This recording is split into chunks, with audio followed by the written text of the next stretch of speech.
सर्वेषां शान्तिर्भवतु सर्वेषां शान्तिर्भवतु सर्वेषां पूर्णं भवतु सर्वेषां पूर्णं भवतु सर्वेषां मङ्गलं भवतु सर्वेषां मङ्गलं भवतु।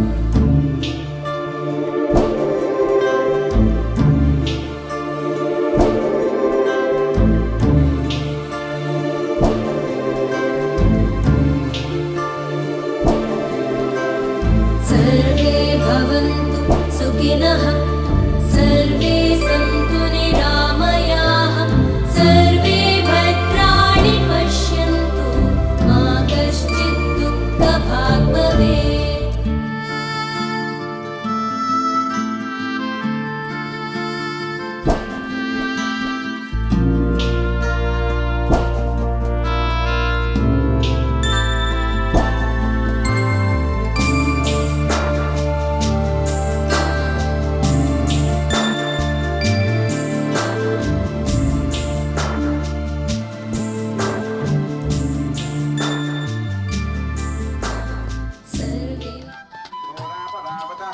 दक्षिण में अन्य आवात परान्यो वात अद्रवा यदो वात ते गृहे अमृतस्य निदर्हितः ततो नो देहि जीवसे ततो नो देहि वेशितुं ततो नो महाबहवातु आवातु वेशितुं सम्भूर्मजो पूर्णो हृदे प्रणायोगं चिदारचतो इन्द्रस्य गृहो सितन्त्वा प्रपद्ये सद्विश्वासः मे अस्ति तेन ऊः प्रपद्ये भुवः प्रपद्ये सुवः प्रपद्ये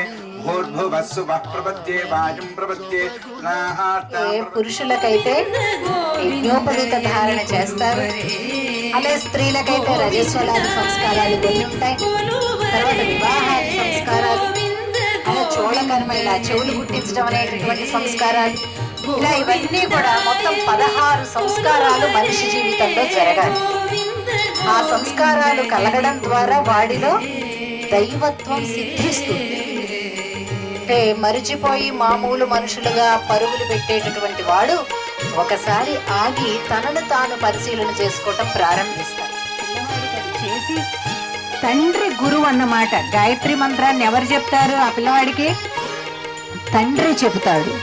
అంటే తండ్రి ఒక గౌరవనీయమైనటువంటి గురుస్థానంలో నిలబెట్టేటటువంటి అద్భుతమైన ప్రక్రియ ఈ యజ్ఞోపవీత ధారణ.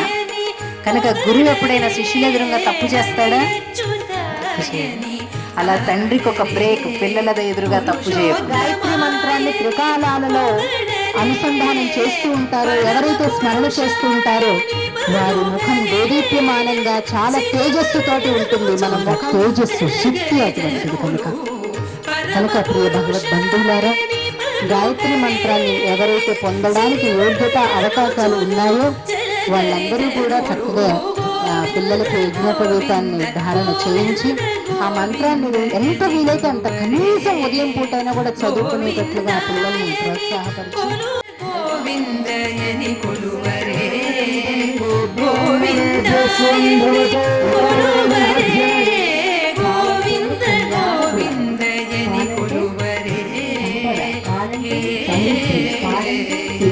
పాలంటే కళ్యాణ్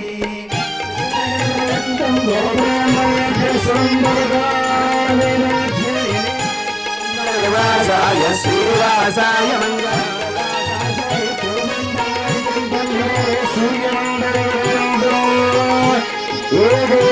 మంగళక్రమేణ సర్వసంగతారే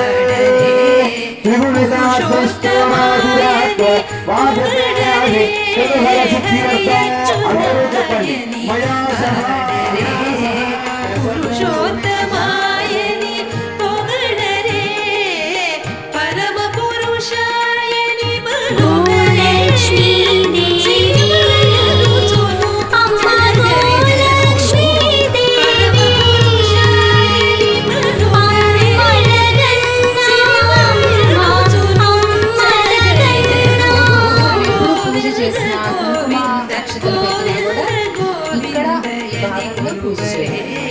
పవిత్రమైన స్థానం. ఇక్కడ దండం పెట్టుకోవాలి. అందరూ ఒకసారి నమస్కరించండి. తర్వాత బొట్లు. ముందు నమస్కారం చేయండి, నేను చెప్పిన నమోస్తు జనని శిశుతాప హారిణి నమోసు నయని సుఖ సౌఖ్యకారిణి నమోస్తు సాకాయ ధర్మస్వరూపిణి నమోస్తు శ్రీకృష్ణ చేతో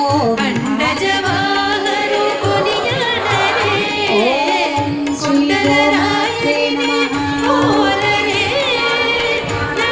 అందరూ జాగ్రత్తగా సత్యంగా ప్రదక్షిణ చేయండి, 3 ప్రదక్షిణలు చేయండి. లోపల నోట్లో శ్రీ గోమాత్రే నమః అనేటటువంటి మాటని పలుకుతూ ఉండండి. శ్రీ పెద్ద సత్యంగా చేయండి, అందరూ చదువుకోకుండా. ఓం శ్రీ గోమాత్రే నమః. ఓం శ్రీ గోమాత్రే నమః. ఓం శ్రీ గోమాత్రే నమః. ఓం శ్రీ గోమాత్రే నమః. ఓం శ్రీ గోమాత్రే నమః. ఓం శ్రీ గోమాత్రే నమః. ఓం శ్రీ గోమాత్రే నమః. ఓం శ్రీ గోమాత్రే నమః. ఓం శ్రీ గోమాత్రే నమః. ఓం శ్రీ గోమాత్రే నమః. ఓం శ్రీ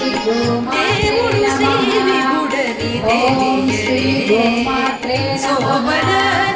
ఓం శ్రీ గోమాత్రే నమః. ఓం శ్రీ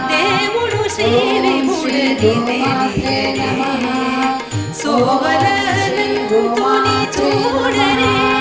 జై బోలో గోమాతకి, జై బోలో గోమాతకి, జై బోలో గోమాతకి.